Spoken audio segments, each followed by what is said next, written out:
Subscribe and turn on notification bell. After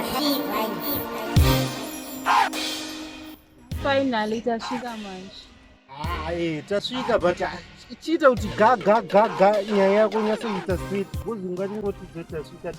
I want to show you to my parents. Aiyo, unganichedzera unitaridza mapeneti futi panapa. Parents. Oh, maparents ako. Ko unotaura zve.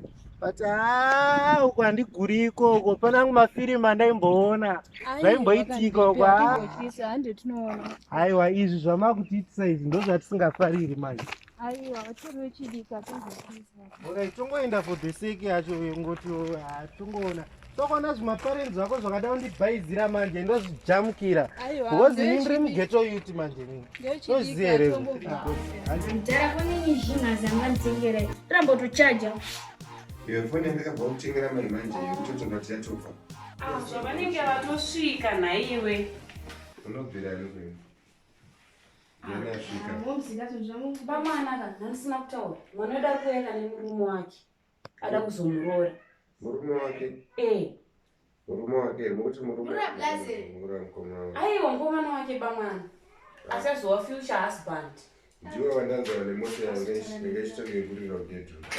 Ndiwawo. Imota rudziko, ane mota yakaita sei? Ndinganyepe pamazita apa. Mota ezita. Ndandikwanisa kurizive zita racho. Wange magadziriro mune chetu vanodya here kana zvandona hapana kana mapoto kana china vanodye.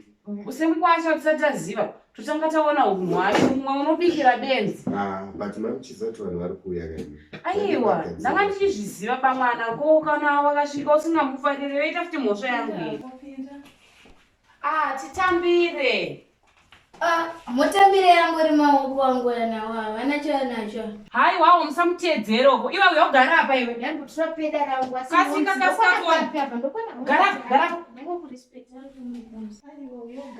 Hai wawo pindai zvenyu mugara apa musamuteedzere mukomana musatya zvenyu pindai munogara apa.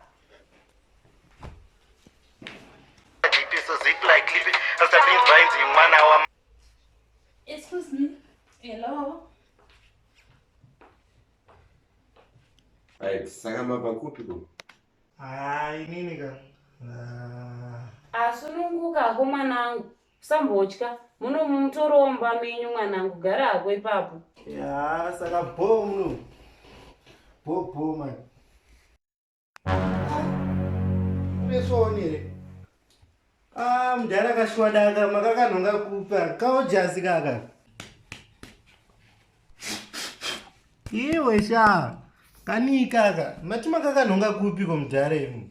Mudhara muna hashe, ungati mudhara makakanhonga bhutse rewe. Hampane usada kukonanisa, unoita ngosingazivi kuti kunhonga roti makakawaneipi rewe. Fanewo, dzikama manje akukurova mpane. But iwe, Impane, uri right rewo. Bho mangorwadziwo mudhara, musarwadziwo, mufanewo. Ambori nene zvemunhu apa, musozvona. Nyarara iwe. Chinewe pa. Nyarara. Iwe dzikama iwe. Zvapana zvenyu zvinobuda musaga izvo zvapana izvo. Ndokuita sei kwapana izvo? Tobatana mufarisi. Masara sei mama nadedi. Ndauyawo nemukomana wangu mumaintroduction. Anonzi Hasta. Rasta? No, anonzi Hasta. Anonzi Hasta. Matopinza mbavha munomudheni munomapinza mbavha kuna zita rekuti Hasta. Nyarara iwe. Hamuna zita chero mudictionary chemu. Saka unoita nezveiwo nechikomana. Indoita babes kakutotokwadika. Panapa ndakarowa nedream panapa mawedzi asingazobuda. Aiwa nyarawo pani first day. Unoti ndinganyara chiromba matizvara namhomzi apa. Saka aiyo mira umbondikwenye, usandikwenye, handizvindizvo. Usandikwenye. Iwe mpane semunhu abvawo kumabhodhinga, unowo kana zvimabhisho here zvangosara mumatriangle. Ngosi iwe. Ndatusandikwenye. Prince mwanangu, asi totepe trouser rakura kwashaipa naini here. Tuone. Nema socks. Mina ndikudzosa pakutara zvakawanda. Aiyo, Subscribe and turn on notification bell.